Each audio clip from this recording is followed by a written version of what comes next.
Good morning. Welcome to this week's Quora plus YouTube live episode. Thanks for joining me. Thanks for hanging out. As you know, I do this every single week in an attempt to add some value to entrepreneurs and business owners that maybe have some questions and they're not really sure what questions they have, or they got lots of stuff rolling around in their mind. And by doing these YouTube and Quora live sessions, that maybe an entrepreneur or business owner gets to learn something. Hopefully I get a chance to connect with them, and I use these questions as a way to spur on a conversation. So hope you had a great weekend and hope you're looking forward to watching this on YouTube live. Hey, how are you doing? And subsequently on the podcast later. Thanks for listening. And so I've got a handful of questions here that I'm pretty excited to discuss today. And so let's just get started on the very first one. Why do business owners sell their business? Well, this question came up last Sunday, I think. And, I thought I'd pick this question to actually respond to live because I don't think many business owners do actually sell their business. I think it depends on the kind of size that your business is. But for 20 years, I've had the good fortune of working with entrepreneurs who have turned into investors because they have in fact sold their businesses, or business owners who have always been looking for opportunities, and I'm kind of the guy that they've somehow found a way to interact with. And what I've learned is that it's really easy to get into business and it's really hard to get out of business. It's really easy to jump into a business partnership with a bunch of people or a person, and it's really difficult to unwind that partnership afterwards. So I think I picked this question because I think that every entrepreneur should have the sale of their business in their sights somewhere. If you're going to start a business because you want a better life, or you want opportunities, or you just simply want that, you have your own reasons for starting a business, I would encourage you very, very strongly to think about the exit of your business. How do you get out of your business at the end of the day? Because when you think about that, or when you let that roll around in your mind, it begins to challenge your thinking about what you're doing in your business every single day. In past episodes, I've talked about, is your business a job or is it an investment? And every business owner has to answer that question for themselves. Is your business simply a job and you're getting paid a bunch of money to do a job, but you're taking on a bunch of risk? Or is it an investment where you're giving other people the opportunity to work for your business or to join your team, and you're able to produce enough of a return from that business that it's really more of an investment as opposed to a job? So by starting with the end in mind, it helps you formulate, what do you do with your business every single day? And the objective should be, if you have a sale of your business on the top of your mind, everything that you do in your business is driven towards imagining someone else running your business. What would they need to know? How would they operate it? What kind of people do you need on your team? How do you grow properly? How do you manage your books and your finances properly? So being able to capture all of that and understand what it takes to sell your business will change the decisions you make today. So why do business owners sell their business? Well, most times I think they sell it to simply capitalize on the value that they've created. But the rub is, I don't think that a lot of small business owners actually capitalize on the value that they've created, because while they're running their business, they don't really have a sale of their business in mind. They just sort of think, well, one day something's going to happen with my business. Maybe someone will buy it. Maybe my kids will take it over. Or maybe someone will come knocking on my door and will want to do some sort of buyout kind of deal with me. But again, I would strongly encourage you, if you're listening to this right now, you run a business, you're an entrepreneur, start with the end in mind. Like, there's nothing unique about selling your business, except that it takes some heavy thinking to get to that point. Like, you've got to consider, who's going to buy my business? Is it going to be a competitor? Is it going to be management? Is it going to be a family member? Okay, so based on all of those answers, what are each of them going to want to see in terms of quality of business, in terms of stability of business, in terms of how well run it is? And again, it's not something you do in an afternoon, but as you think about it, you'll begin to adjust and change your strategies every day to get you to that destination. And then, there's the question of how much do you want to sell it for, and if you're going to retire. For example, I sat with a friend of mine last night. We were talking about retirement. even though that's way out in the distance, and for me, maybe never retire, because I just enjoy what I do so much.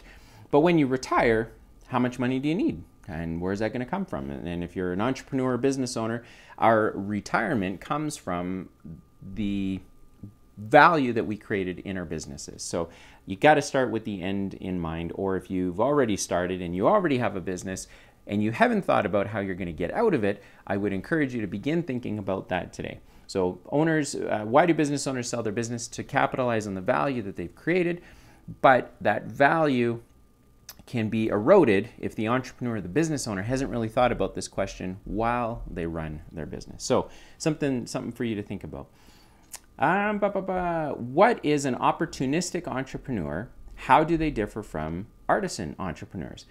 I picked this question because it kind of spoke to me a little bit. I certainly know entrepreneurs that I would consider opportunistic, and these are the individuals that everything they touch turns to gold. Somehow they just know how to do everything. They could sell ice to an Eskimo, they could sell meat to a vegetarian, etc., etc. They just simply understand how the world works, and they're able to capitalize on these opportunities that they see in the marketplace that other entrepreneurs, maybe someone like me, isn't able to react quickly enough on, or isn't able to take advantage of. So I would think of an opportunistic entrepreneur, someone that's able to act quickly, they see an opportunity, and they're able to go.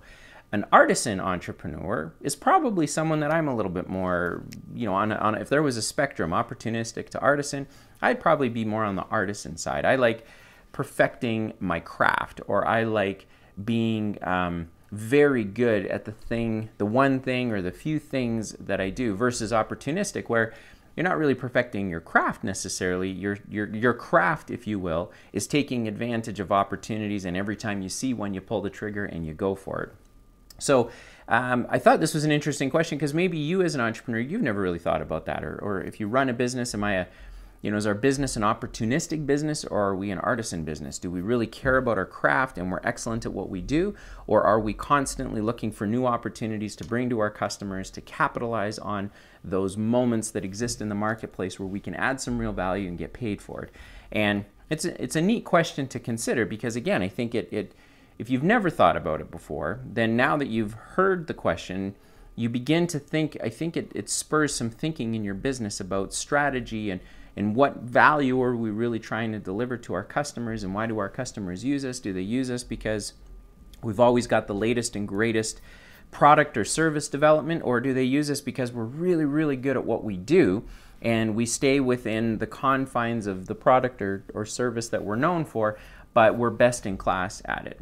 And so if you've not thought about that, maybe that's something that you found as interesting as I did. Are you an opportunistic entrepreneur, or are you an artisan entrepreneur?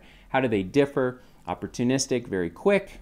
I see an opportunity in the marketplace, I'm going to grab it and I'm going to figure out a way to make money on it. Or I guess they would have already figured out how to make money on it if they're opportunistic.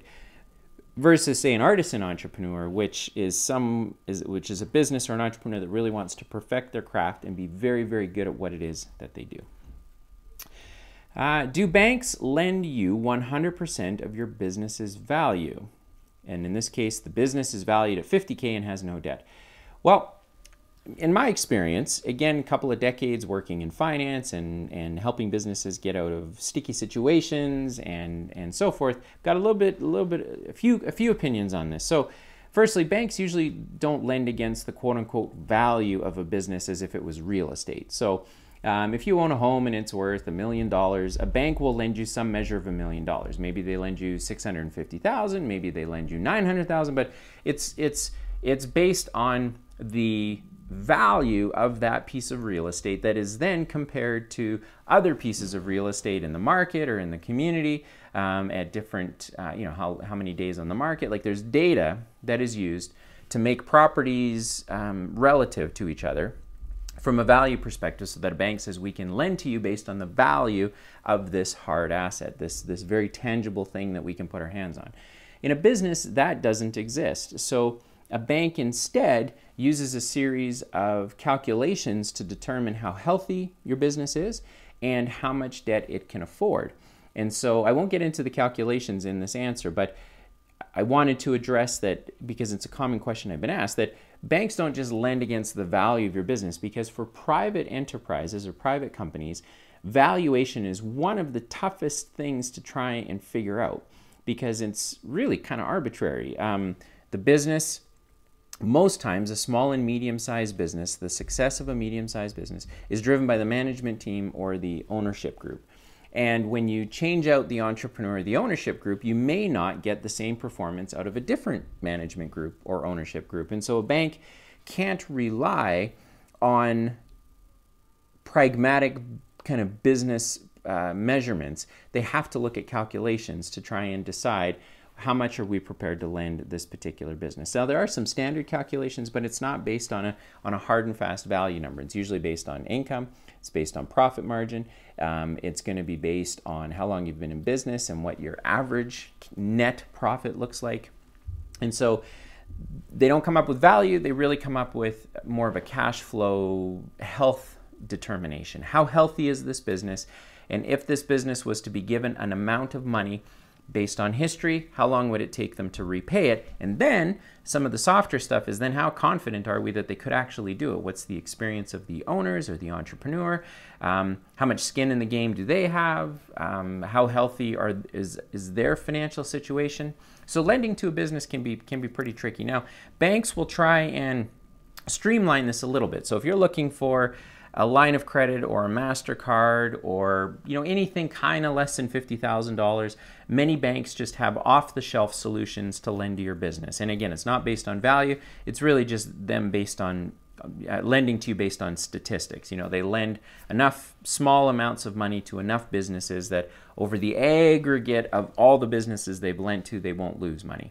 Once you kind of get past $50,000 and now you need money to improve your space, you need tenant improvements, so you need counters, or you need flooring, or you need offices, or what have you, or you need equipment, or you want to buy out a partner. So as soon as the dollar amounts get larger, then the banks put more, then it becomes a little bit more specialized, and the banks have to put more work in understanding how much cash flow, how healthy is your business, and can it afford the money that you're borrowing. So do banks lend you 100% of your business's value?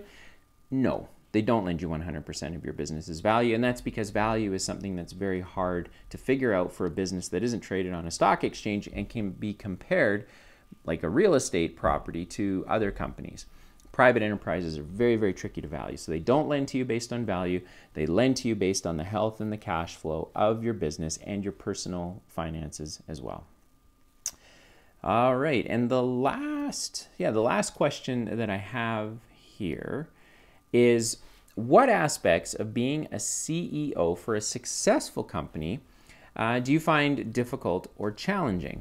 So whether you're a CEO, and I notice that a lot of small and medium-sized businesses don't necessarily use that title. They'll use owner, founder, president, something like that. But CEO, let's just go with it. Basically, you're at the top, you're at the top of the food chain in your business. And what aspects of being up there are the most difficult and the most challenging? And I would say, hands down, no question at all, the most difficult and challenging part of being at the top of that management structure, or at the top of your business, is it's a very, very lonely place. If you're having problems with your business, you can't really go to your management team or the people inside of your business and talk to them about the problems that you're facing, because they're looking to you for direction and for leadership. So that becomes difficult. If you personally are having some challenges that are affecting your performance at your office or in your workplace, then who do you talk to about that? So in my experience, hands down, the most difficult aspect of being a CEO, president, founder, whatever you want to call it, is it's very, very lonely. There's no one to talk to. Now, some people get lucky and they have good friends, or they have a good board, or they have some people on their board that they can talk to. But many small businesses or medium-sized businesses don't really have a board of directors. So they've got to either just kind of duke it out on their own, or they've got to find people that they can talk to. And I'm finding most of my time these days is being spent just talking to entrepreneurs. Last week I chatted with an entrepreneur from India who runs a 3D printer manufacturing business. Last week I was out with an individual that runs a local maintenance business here in town, and again, business is not kind of where he wants it, and in both of these instances, whether it was India or here in my own city, these two individuals really felt like they didn't have anyone to talk to. And so, as they were figuring out who I was and watching my content and reading about me, they just decided to reach out. And, both conversations led to some pretty neat things that I'll be helping both of them with. But I think that kind of highlights how difficult it is for someone at the top of their organization or the owner of the organization. What's the thing they struggle with the most? And I think it's just talking. They don't even know what questions to ask. They know that they're having problems, but they don't know, is it just in their mind? Is it legit? Do they, they don't really know what should they be focused on? How is my business actually doing? So that can be pretty tricky. You rely heavily on the people in your business to help you and to help your business, but the other end of that is who helps you. And so I think that's probably one of the aspects of being a CEO for a successful company that is difficult and challenging, is just being a lone ranger, if you will. And so I'd encourage you, if that resonates with you a little bit, the easiest thing to do is just get out and start talking to people. Go meet some other business owners in particular. Join the Chamber of Commerce, or find maybe one or two individuals in your market, maybe not in your industry, because you may not be comfortable giving up competitive information and that sort of thing. But find other business owners that you can just go and chat with. And don't have an agenda. Just go there to listen to what they're doing in their business. It gives you a chance to share what you're doing in your business. And in that meeting, you'll come out, you'll probably be a little bit refreshed, a little bit recharged. And if you can keep doing that, then you'll find that this thing that's really difficult in your business becomes less and less difficult with every conversation that you have. So that's all I've got on this YouTube plus Quora Live. Thanks very much for hanging out. If you're on the podcast, thanks for listening. I would ask, if I can, that you'd subscribe to the YouTube channel, or that you'd like or rate the podcast, because every time you interact with this content, it gives it some legs, and some other people, it gets in front of people it may not have gotten in front of otherwise. So maybe some other entrepreneurs can benefit from this just because you decided to engage with it. So again, thanks for hanging out. We will see you here again next week.